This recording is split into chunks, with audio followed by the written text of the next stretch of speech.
Hi friends, mission GS academy में आपका स्वागत है। डेली की तरह आज मैं फिर आपके लिए बिहार एसएससी का मॉडल सेट प्रैक्टिस लाया हूं, जो कि प्लेटफॉर्म का न्यू बुक वॉल्यूम 3 से चल रहा है। अभी इसमें एक सेट को अपलोड किया गया है। जो भी स्टूडेंट वह सेट बनाए होंगे वो अपना वीडियो से आंसर मिला लिए होंगे, और आपका कितना नंबर आता है आप लोग कमेंट बॉक्स में ज़रूर कमेंट करके बताएं। कल आपको लाइव ग्रुप डिस्कशन नहीं चला था, मैं कल नहीं था, और आज आपका लाइव ग्रुप डिस्कशन चलेगा। और बिहार एसएससी का जिस तरह से प्रैक्टिस सुबह में चलता था वैसे सब कोई अब समय पर चलेगा। तो मैं आशा करता हूं कि मेरे बातों को आप लोग फॉलो करते होंगे और आपकी तैयारी भी काफ़ी अच्छी हो गई होगी। और जो लोग अभी तक टेलीग्राम चैनल नहीं ज्वाइन किए हैं तो वो टेलीग्राम चैनल को ज्वाइन कर लें, कि वहीं पर आपको पीडीएफ मिलेगा। और टेलीग्राम का लिंक आपको वीडियो के डिस्क्रिप्शन में डाल दिया जाता है, वहाँ से टेलीग्राम ज्वाइन कर लीजिए। और तीनों सीरीज में आप पार्टिसिपेट हो। सुबह में जो 50 क्वेश्चन का डिस्कशन डाला जाता है उसे भी आप अच्छे से बनाएं और उसका आंसर मिलाएं यूट्यूब से, और कितना नंबर आ रहा है कमेंट बॉक्स में ज़रूर बताएं। और बिहार एसएससी का सेट प्रैक्टिस जो 11 बजे इसका पीडीएफ टेलीग्राम में डाला जाता है, इसे भी आप टेलीग्राम से डाउनलोड करके वीडियो के माध्यम से इसे मिलाएं, और कितना नंबर आ रहा है कमेंट बॉक्स में ज़रूर कमेंट करके बताएँ। और शाम को जो ग्रुप डिस्कशन चलता है उसमें आप ज़रूर पार्टिसिपेट हो। वह अब ग्रुप डिस्कशन 6:30 बजे से लेकर 8:30 बजे तक कर दिया गया है, क्योंकि उसमें करंट अफेयर्स को इंक्लूड किया गया है, तो थोड़ा समय लग जाता है। तो मैं आशा करता हूं कि आप सारी बातों को फॉलो करते होंगे और वीडियो को कभी भी बीच में स्किप नहीं कीजिएगा। नए लोग जो भी हैं चैनल को सब्सक्राइब करें, और पुराने लोग अपने दोस्तों में ज़्यादा से ज़्यादा वीडियो को शेयर करने के प्रयास करें। तो चलिए मैं इसी के साथ सेशन की शुरुआत करता हूँ। सेट नंबर 2 का पहला क्वेश्चन क्या है देखते हैं।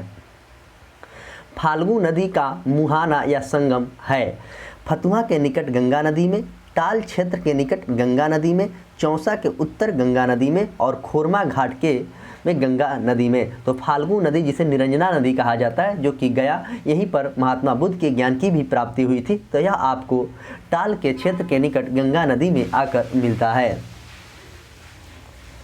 क्वेश्चन नंबर 2, बिहार के प्रमुख मिट्टी एवं उनके क्षेत्र में कौन सा सुमेलित नहीं है, यानी कि कौन सा सही नहीं है। तराई मिट्टी जो है चंपारण एवं किशनगंज में पाया जाता है, यह बिल्कुल आपको सही है।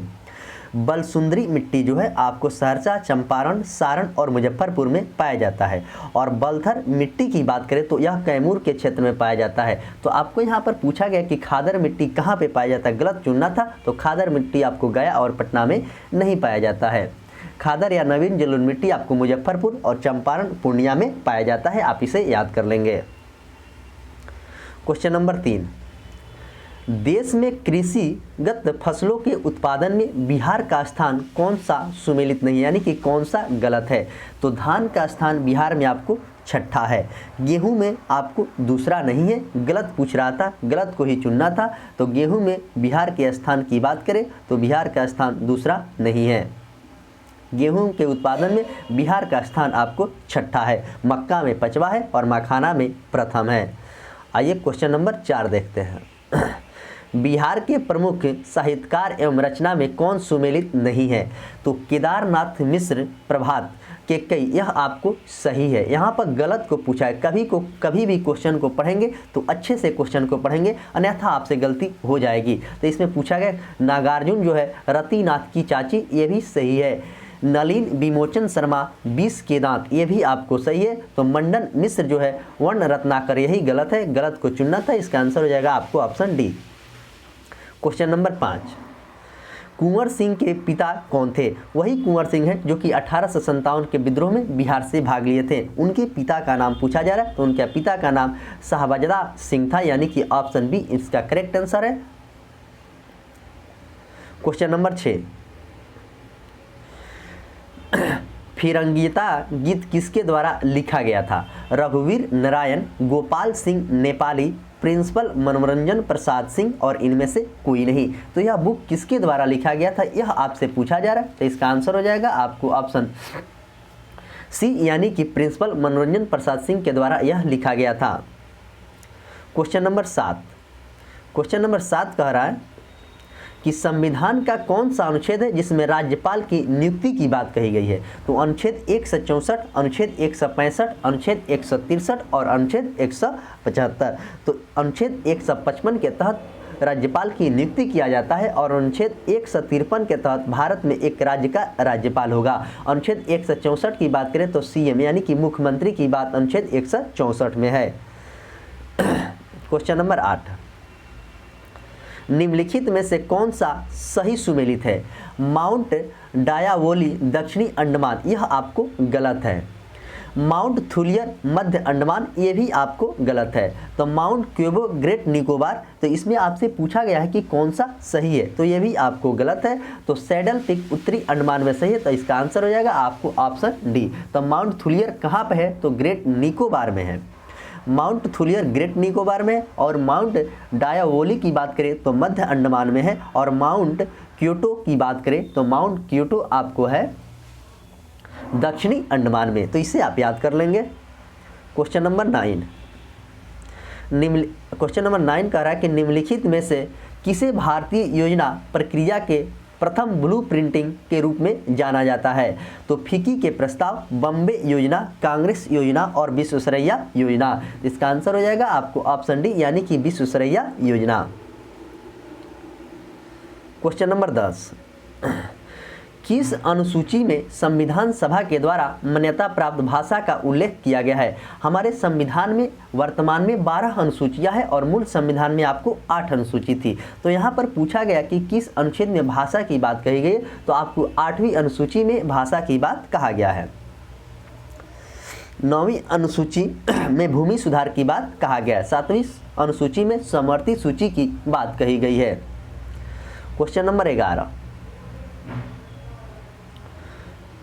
क्वेश्चन नंबर 11 कह रहा है कि सिंचाई, बाढ़ नियंत्रण और बहुउद्देशीय परियोजना के तकनीकी आर्थिक मूल्यांकन किसके द्वारा आयोजित किया जाता है? विज्ञान एवं प्रौद्योगिकी मंत्रालय, नवीन और नवीकरणीय ऊर्जा मंत्रालय, पेयजल और स्वच्छता मंत्रालय, और ऑप्शन डी की बात करें केंद्रीय जल आयोग। तो यह किसके द्वारा किया जाता है? तो आपको ऑप्शन डी इसका करेक्ट आंसर है, यानी कि केंद्रीय जल के द्वारा यह किया जाता है।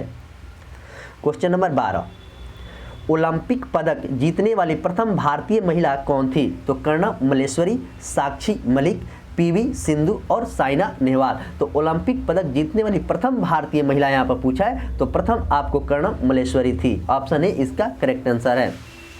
अर्जुन पुरस्कार पाने वाली प्रथम महिला की बात करें तो एल लम्सडेन हॉकी में उसे मिला था।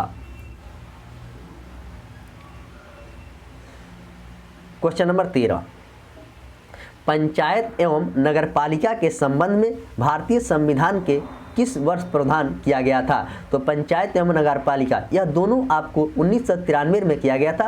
पंचायती की बात करेगा तो 73वां संविधान संशोधन, और नगरपालिका की बात करेगा तो 74वां संविधान संशोधन के तहत हुआ था। और 2000 में आपको बता दूं कि भारत के 3 राज्य का गठन हुआ है, छत्तीसगढ़, उत्तराखंड और झारखंड। 1995 में WTO की स्थापना हुआ था। क्वेश्चन नंबर 14, भारतीय विमानपत्तन प्राधिकरण AAI के द्वारा आधुनिक नागरिक उड्डयन अनुसंधान संगठन CRRO कहां पर स्थापित किया जाएगा? तो दिल्ली में, लखनऊ में, पटना में और हैदराबाद में। तो इसका आंसर हो जाएगा आपको ऑप्शन सी यानी कि हैदराबाद में इसे स्थापना किया जाएगा। क्वेश्चन नंबर 15, निम्नलिखित में से कौन सा रेल मार्ग विश्व धरोहर स्थल में भारत के पर्वतीय रेल मार्ग का भाग नहीं है? तो आपको नीलगिरी की पर्वतीय रेल मार्ग यह आपको है। यह इसमें पूछा गया है कि कौन सा नहीं है, तो जम्मू बारमूला मार्ग यही नहीं है, यही पूछा गया गलत को। तो इसका आंसर हो जाएगा आपको option B. Question number 16, Bharat का सबसे बड़ा मरुस्थल प्रदेश कौन सा है? उत्तर प्रदेश, बिहार, राजस्थान और मध्य प्रदेश। तो मरुस्थल सबसे बड़ा आपको राजस्थान होगा, और क्षेत्रफल के दृष्टि से भी देखा जाए तो भारत का सबसे बड़ा राजस्थान है। दूसरे पर आपको हो जाएगा मध्य प्रदेश, तीसरे पर आपको महाराष्ट्र हो जाएगा, और चौथा पर उत्तर प्रदेश। और बिहार के स्थान की बात करें तो बिहार का स्थान आपको 13वां है। क्वेश्चन नंबर 17, GNP का पूर्ण रूप क्या होता है, यानी कि GNP का फुल फॉर्म क्या होता है? तो ग्रॉस नेशनल प्रोडक्ट। GNP का फुल फॉर्म होता है ग्रॉस नेशनल प्रोडक्ट, यानी कि ऑप्शन बी इसका करेक्ट आंसर है। क्वेश्चन नंबर 18, एक व्यक्ति के डैश को बढ़ावा देकर विकास वास्तविक वृद्धि का वचन कर देता है, तो वह क्या चीज़ के बढ़ावा देता है? कुल आय, जीवन स्तर, कुल आय तथा जीवन स्तर दोनों, न तो कुल आय न ही जीवन स्तर। तो इसका आंसर की बात करें तो इसका आंसर हो जाएगा आपको ऑप्शन सी, यानी कि कुल आय तथा जीवन स्तर दोनों। क्वेश्चन नंबर 19, भारतीय संविधान का भाग 4 के क कितने मौलिक कर्तव्य का निर्दिष्ट करता है? तो सबसे पहले 4 के क में मौलिक कर्तव्य है, और मौलिक कर्तव्य रूस के संविधान से लिया गया, और इसका बाद अनुच्छेद 51 के ए में कहा गया है। तो कितने मौलिक कर्तव्य की बात करता है? तो 11 मौलिक कर्तव्य का यह बात करता है। क्वेश्चन नंबर 20, किसी विधेयक को कानून बनाने के लिए उसे किससे मंजूरी लेना जरूरी है? तो केवल लोकसभा, केवल राज्यसभा, लोकसभा तथा राज्यसभा दोनों, या तो लोकसभा या तो राज्यसभा। तो इसका आंसर हो जाएगा आपको ऑप्शन सी, यानी कि लोकसभा और राज्यसभा दोनों में। तो लोकसभा की बात करें तो अनुच्छेद 81 में, और राज्यसभा की बात करें तो अनुच्छेद 80 में है। तो ये दोनों आप अनुच्छेद भी आप अच्छे से याद रखेंगे, आपके एग्जाम में अनुच्छेद से क्वेश्चन पूछा जाता है। आइए अगला क्वेश्चन देखते हैं, क्वेश्चन नंबर 21। क्वेश्चन नंबर 21 कह रहा है, सिंधु घाटी सभ्यता का कौन सा प्राचीन शहर है जो अपने बंदरगाह के लिए प्रसिद्ध था? तो धौलावीरा, लोथल, चनहुद्रो और मोहनजोदड़ो। तो इसका आंसर हो जाएगा आपको ऑप्शन बी, लोथल। मोहनजोदड़ो को मृतकों का टीला कहा जाता है। क्वेश्चन नंबर 22, किस वर्ष महात्मा गांधी ने रॉलेट एक्ट अधिनियम के खिलाफ खिलाफत सत्याग्रह का आह्वान किया था?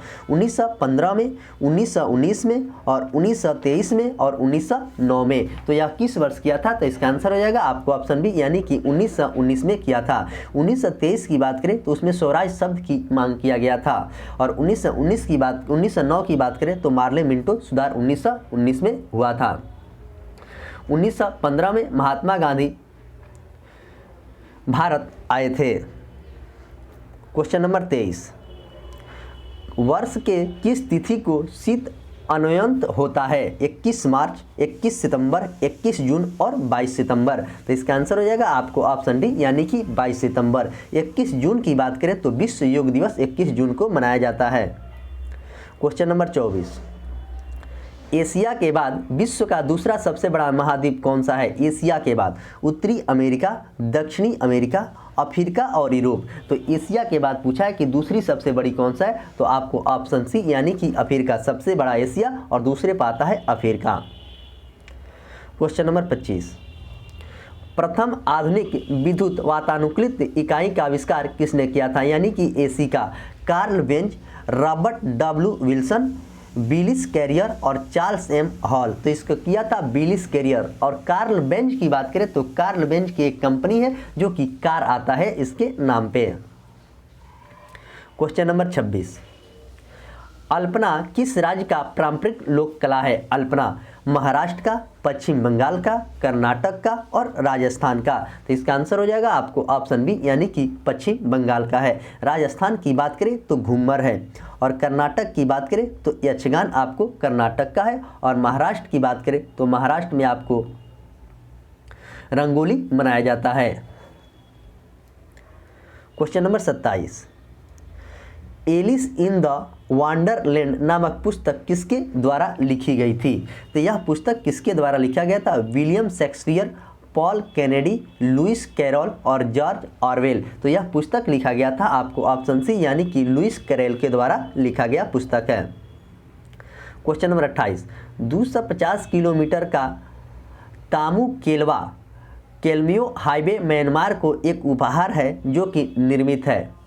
National highway authority of India, Myanmar की सेना, बॉर्डर रोड ऑर्गेनाइजेशन और उपरोक्त में कोई नहीं। तो इसका आंसर हो जाएगा आपको ऑप्शन सी, यानी कि border road organisation. Question number 29, Qatar की राजधानी कहाँ है? तो बेरूत, माले, तेहरान और दोहा। तो कतर की राजधानी आपको दोहा है। कतर की राजधानी दोहा है, ईरान का तेहरान है, मालदीव के माले है, लेबनान के बेरूत है, और तुर्की की बात करें तो अंकारा है। ये सब आप अच्छे से याद रखेंगे। कपिलधारा जलप्रपात किस नदी पर है? तो ताप्ती, नर्मदा, सोन और क्षिप्रा। तो कपिलधारा जलप्रपात आपको नर्मदा नदी पर है। इकाई परियोजना ताप्ती नदी पर है। क्वेश्चन नंबर 31, न्याय दर्शन के संस्थापक कौन थे? पतंजलि, कपिल, अक्षपाद गौतम और ऑप्शन डी की बात करें तो उल्का एंड कनाडा। तो इसका आंसर हो जाएगा अक्षपाद गौतम जो थे न्याय दर्शन के थे, पतंजलि आपको योग के थे, कपिल आपको शाक्य के थे, कणाद आपको वैश्विक है, बद्रायण उत्तर मीमांसा और जैमिनी पूर्व मीमांसा। ये सभी को याद रखेंगे, आपके एग्जाम में सभी पूछा जाता है। क्वेश्चन नंबर 32, ब्रिटिश सरकार ने तात्या टोपे को कहाँ पर मारा था? तो ग्वालियर में, शिवपुरी में, सीधी में और शिवपुर में। तो 1857 के जो क्रांति हुआ था उसमें तात्या टोपे को शिवपुरी में मारा गया था। और ग्वालियर से आपको यानी कि झांसी से आपको कौन थी? तो झांसी से आपको लक्ष्मीबाई थी।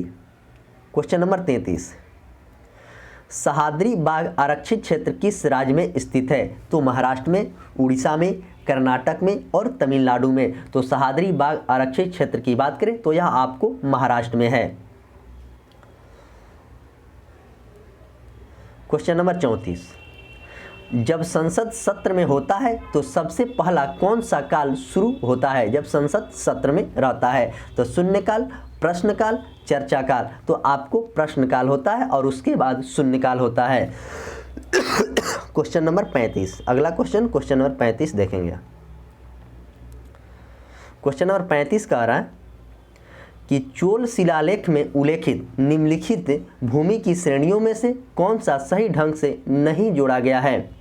तो ब्रह्मादेव को भेंट की जाने वाली भूमि, देवादान मंदिरों को भेंट किए जाने वाली भूमि, सालाभोग एक स्कूल के रख रखाव के लिए भूमि और बिल्ला बन बगई जैन संस्थानों को दान में दी गई भूमि। तो कौन नहीं जोड़ा गया है? तो इसका आंसर हो जाएगा आपको ऑप्शन डी, यानी कि यही नहीं जोड़ा गया है, बाकी सब जोड़ा गया है।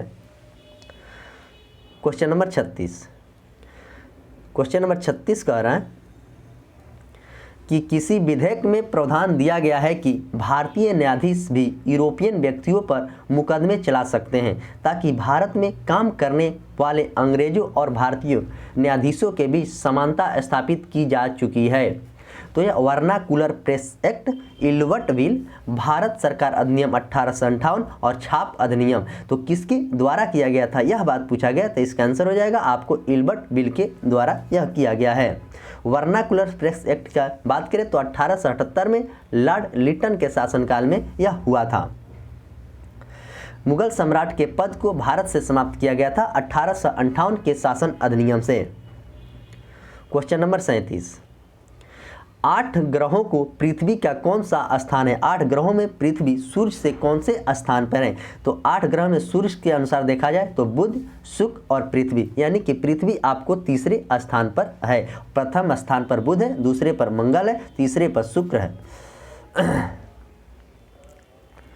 क्वेश्चन नंबर 38, उत्तरी गोलार्ध में कर्क रेखा एवं उत्तरी ध्रुव अंटार्कटिका के वृत्त तथा दक्षिणी गोलार्ध में मकर रेखा एवं दक्षिणी ध्रुव के अंटार्कटिका के वृत्त के बीच के कटिबंध को क्या कहा जाता है? शीतोष्ण कटिबंध, शीत कटिबंधनीय, उष्ण कटिबंधनीय और ऑप्शन डी की बात करें तो इनमें से कोई नहीं।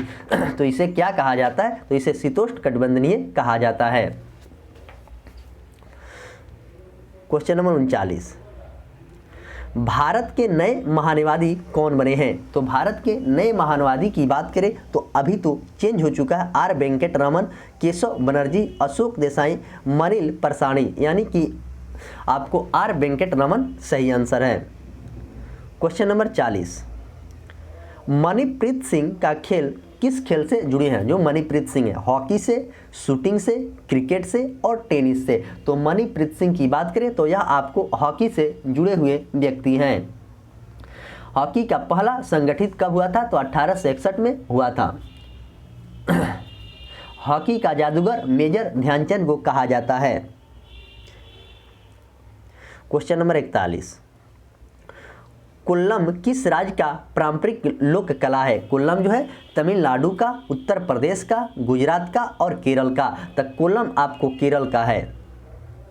भारतनाट्यम तमिलनाडु का है, डांडिया गुजरात का है, लावणी और तमाशा आपको महाराष्ट्र का है।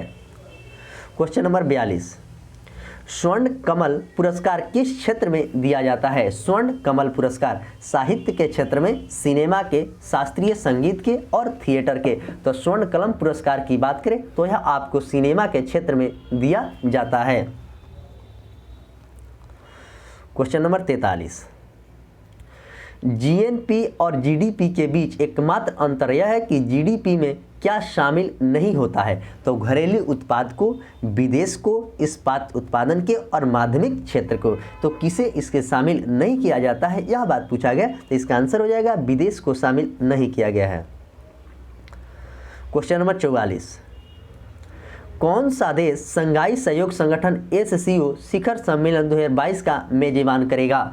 तजाकिस्तान, उज्बेकिस्तान, तुर्कमेनिस्तान और ऑप्शन डी की बात करें तो भारत। तो इसका आंसर हो जाएगा आपको ऑप्शन बी, यानी कि उज्बेकिस्तान के द्वारा संघाई सहयोग का गठन किया जाएगा।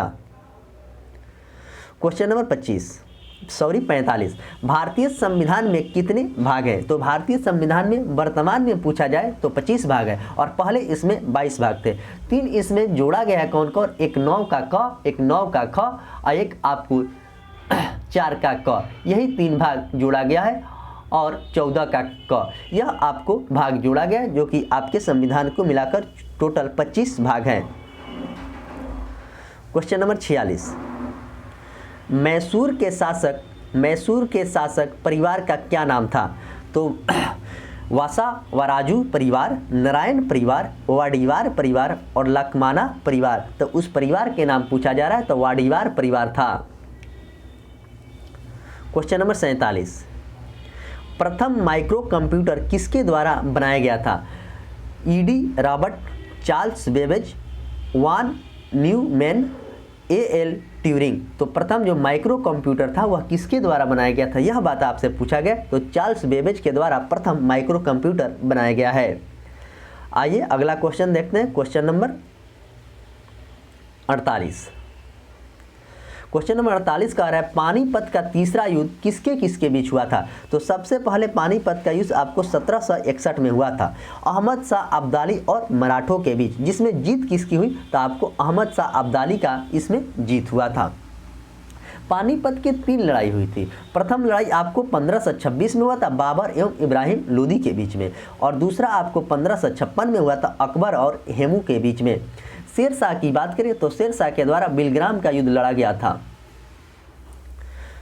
क्वेश्चन नंबर 49, प्रथम पंचवर्षीय योजना किस वर्ष लागू किया गया था? 1951 में, 1952 में, 1955 में और 1950 में। तो प्रथम पंचवर्षीय योजना आपको 1951 में लागू किया गया था, प्रथम पंचवर्षीय योजना। और 1952 की बात करें तो राष्ट्रीय विकास परिषद की स्थापना 1952 में हुआ था, और एसबीआई की स्थापना 1955 में हुआ था। और योजना आयोग की स्थापना की बात करें तो 15 मार्च 1950 को योजना आयोग की स्थापना हुई थी। क्वेश्चन नंबर 50, रोहतांग दर्रा कहाँ है? भारत में, बांग्लादेश में, नेपाल में और पाकिस्तान में। तो रोहतांग दर्रा की बात करें तो रोहतांग दर्रा आपको भारत में है। Question number 51, milk of magnesia का पीएच मान क्या होता है? तो सबसे पहले मैं बता दूं कि पीएच का खोज सोरेनसन के द्वारा किया गया था, और पीएच का फुल फॉर्म जो होता है पावर ऑफ हाइड्रोजन होता है, और इसका पीएच मान पूछा गया मिल्क ऑफ मैग्नीशिया के 10.5 होता है। जिसका पीएच मान 7 से ऊपर होता है वो आपको क्षारीय होता है, जिसका पीएच मान 7 से कम होता है वो अम्लीय होता है, और जिसका पीएच मान 7 होता है वो उदासीन होता है। अगला क्वेश्चन, क्वेश्चन नंबर 52, निम्नलिखित में से कौन सा पादप हार्मोन पौधे के तने के विकास में मदद करता है? कौन सा पादप hormone? Ethylene, cytokinin, abscisic acid और जिबरेलिन। तो कौन सा वह पादप है? तो आपको ऑप्शन डी हो जाएगा, यानी कि जिबरेलिन जो है पादप हार्मोन के पौधे के तने के विकास में मदद करता है। क्वेश्चन नंबर 53, हड्डी के मांसपेशिया से कौन जोड़ता है? एक हड्डी से हड्डी होता है, एक हड्डी से मांसपेशिया होता है। तो हड्डी से मांसपेशिया यानी कि टेंडन, टेंडन का हिंदी होता है कंडरा, कंडरा जोड़ता है। और हड्डी से हड्डी आपको कौन जोड़ता है? तो लिगामेंट। इसे याद रखेंगे दोनों को, दोनों क्वेश्चन आपके एग्जाम में पूछा जाता है। तो इसका आंसर हो जाएगा आपको ऑप्शन ए कंडरा, हड्डी से मांसपेशिया यहाँ पर पूछा गया है। क्वेश्चन नंबर 54, नीचे उल्लेखित सूची में विषाणु जनित रोग की पहचान करें। तो टाइफाइड, खसरा, डेंगू ज्वर, एंथ्रेक्स और मलेरिया, जो कौन सा इसमें रोग है वह आपको विषाणु जनित रोग है। तो इसमें आपको रोग हो जाएगा खसरा और डेंगू ज्वर, यानी कि ऑप्शन डी इसका करेक्ट आंसर है। यानी कि 2 और 3 जो है आपको होता है। टाइफाइड जल जनित रोग है, मलेरिया मच्छर के काटने से होता है, और एंथ्रेक्स भी आपको एंथ्रेक्स भी आपको जीवाणु से होने वाला रोग है। क्वेश्चन नंबर 55, उस अजैव कारक की पहचान कीजिए जिसके परिणाम स्वरूप भंडारित नहीं होता है, भंडार का हानि होता है, जीवाणु, कृंतक, नमी और दीमक। तो उसमें इसका आंसर की बात करें तो इसका आंसर हो जाएगा आपको ऑप्शन सी यानी कि नमी। उस जैविक कारक की पहचान करें, जब नमी होगा तो आपको भंडारण का हानि होने लगेगा। क्वेश्चन नंबर 56, वाष्पीकरण की दर निम्नलिखित में से किस कारक पर निर्भर नहीं करता है? वाष्पीकरण का दर द्रव का रंग पर, वरण वेग पर, अनावृत तल क्षेत्रफल पर, वायु की आर्द्रता पर। तो इसका आंसर की बात करें तो द्रव के रंग पर कोई प्रभाव नहीं पड़ता है, बाकी सभी पर प्रभाव पड़ता है।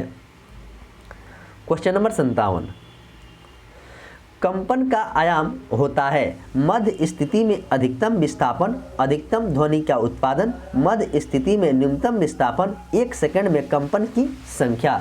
तो इसका आंसर हो जाएगा आपको ऑप्शन ए यानी कि मध्य स्थिति में अधिकतम विस्थापन होता है। क्वेश्चन नंबर 58, अगर हम प्रेरित करें कि हवा स्थान ए से स्थान बी तक जा रही है तो स्थान ए ऊंचाई पर है और बी निम्न ऊंचाई पर है, स्थान उच्च दाब पर है और बी निम्न दाब पर है, स्थान बी उच्च दाब पर है और ए निम्न दाब पर है, और ऑप्शन डी की बात करें तो बी ऊंचाई पर है और ए निम्न ऊंचाई पर है। तो इसका आंसर की बात करें तो इसका आंसर हो जाएगा आपको ऑप्शन बी, स्थान ए जो है उच्च दाब पर है और बी निम्न दाब पर है। क्वेश्चन नंबर 59, पानी के क्वथनांक को क्या होगा जब थोड़ा सामान्य नमक पानी में डाला जाए तो फिर गर्म किया जाए तो पानी का क्वथनांक 373 केल्विन पर ऊपर बढ़ जाएगा। पानी का क्वथनांक पहले बढ़ेगा फिर 373 के नीचे बहुत घट जाएगा। तो इसका आंसर की बात करें तो इसका आंसर हो जाएगा आपको ऑप्शन ए, यानी कि पानी का जो क्वथनांक होता है 373 केल्विन के ऊपर बढ़ जाएगा। आइए अगला question, question number 60,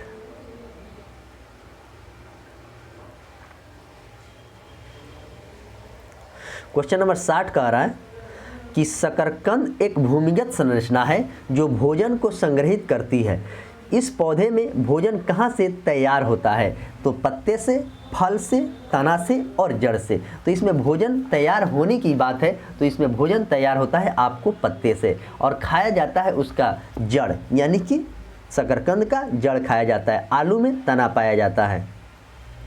question number 61, निम्नलिखित में से कौन सी एक अकेंद्रित कोशिका है? तो वसा कोशिका, डिंब, अस्थि कोशिका, और ऑप्शन डी की बात करें तो मानव लाल रक्त कोशिका। तो इसका आंसर हो जाएगा आपको ऑप्शन डी, मानव लाल रक्त कोशिका। क्वेश्चन नंबर 62, क्वेश्चन नंबर 62 कह रहा है, क्वेश्चन नंबर 62 कह रहा है कि 2 समानांतर पात्र ए और बी में 75 डिग्री सेल्सियस बराबर मात्रा में गर्म पानी है। ए की बाहर की सतह को काले रंग और बी की बाहर के सतह को सफ़ेद रंग पेंट किया गया है। तो 10 मिनट के बाद यदि ए का तापमान 55 डिग्री सेल्सियस पाया जाता है तो बी का तापमान क्या होगा? तो आइए इसका आंसर की बात करें तो इसका आंसर हो जाएगा आपको ऑप्शन सी, 55 से अधिक। क्वेश्चन नंबर 63, यूरेनियम 238 के 10⁻22 परमाणु को मिलीग्राम द्रव्यमान में परिकलित कीजिए। तो ये सब आपको न्यूमेरिकल का क्वेश्चन है, बिहार एसएससी में न्यूमेरिकल पूछने की बहुत ही कम संभावना है, तो इसका आंसर आप याद कर लीजिए 3952 मिलीग्राम।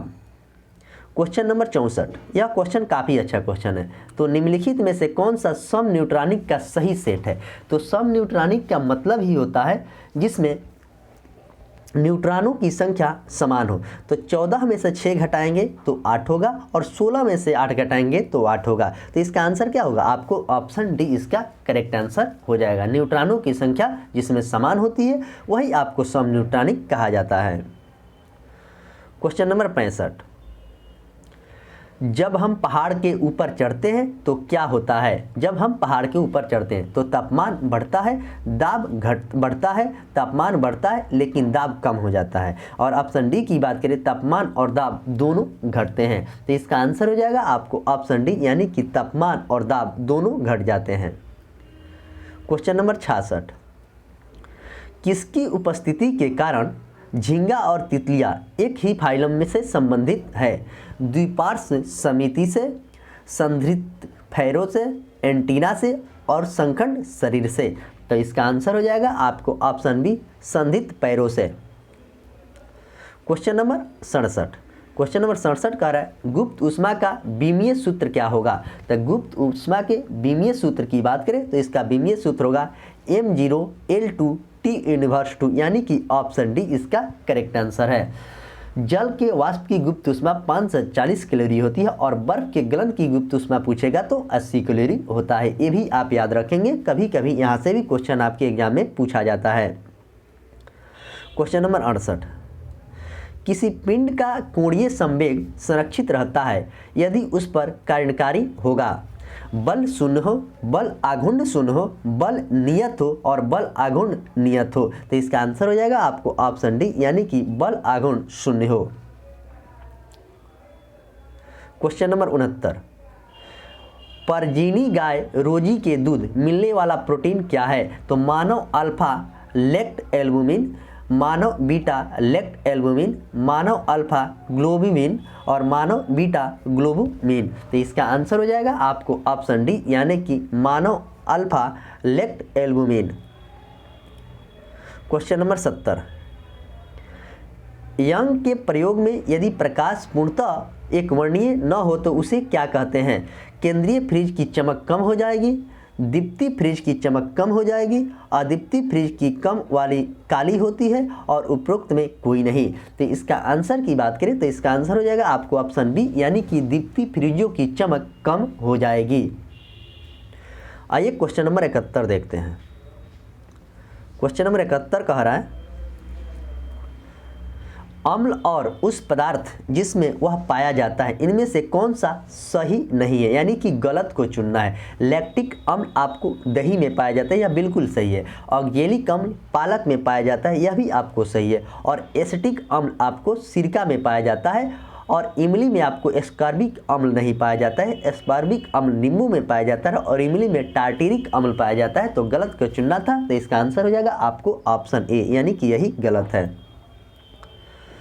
क्वेश्चन नंबर 72, निम्न में से कौन सा कथन गलत है? अधात्वीय धनायन बनाती है, अधात्वीय ऋणायन बनाती है, अधात्वीय विद्युत की कुचालक होती है, अधात्वीय अम्लीय ऑक्साइड बनाती है। तो इसका आंसर हो जाएगा आपको ऑप्शन ए, अधात्वीय धनायन बनाती है। क्वेश्चन नंबर 73, न्यूरॉन्स की शाखा जैसी संरचना को क्या कहा जाता है? न्यूरॉन्स की जो शाखा है इसकी कोशिका को क्या कहा जाता है? एंड बल्ब, शाखिका, कोशिका और अक्ष तंतु। तो इसे कहा जाता है कोशिका। क्वेश्चन नंबर 74, निम्न में से कौन सा वैद्युत उपकरण जूल के तापन नियम पर आधारित नहीं है? जूल के तापन नियम पर आधारित नहीं है। इलेक्ट्रिक केतली, विद्युत प्लग और स्विच, इलेक्ट्रिक आयरन, विद्युत परिपथ में प्रयुक्त फ्यूज। तो इसका आंसर हो जाएगा कौन सा नहीं है? तो ऑप्शन बी इसका करेक्ट आंसर है, यानी कि विद्युत प्लग एवं स्विच नहीं है। इलेक्ट्रिक केतली है, इलेक्ट्रिक आयरन भी है और विद्युत परिपथ में प्रयुक्त फ्यूज भी है। आइए अगला क्वेश्चन, क्वेश्चन नंबर 75,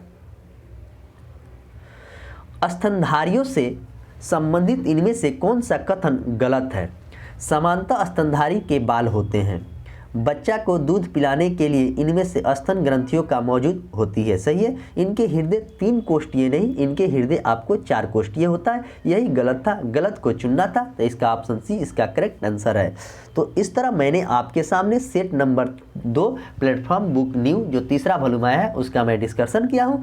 तो यह डिस्कशन मैं आशा करता हूँ कि आप लोगों को काफ़ी अच्छा लगता होगा। और जो भी स्टूडेंट अभी तक मेरे चैनल को सब्सक्राइब नहीं किए तो चैनल को सब्सक्राइब करें, लाइक करें और अपने दोस्तों में भी शेयर करें कि और भी स्टूडेंट इससे जुड़े। और टेलीग्राम जरूर ज्वाइन कर लीजिएगा, टेलीग्राम का लिंक वीडियो के डिस्क्रिप्शन में दिया जाता है। तो चलिए मैं इसी के साथ आज के सेशन के समाप्त करता हूँ। मिलेंगे 6:30 बजे ग्रुप डिस्कशन लाइव में, तब तक के लिए धन्यवाद।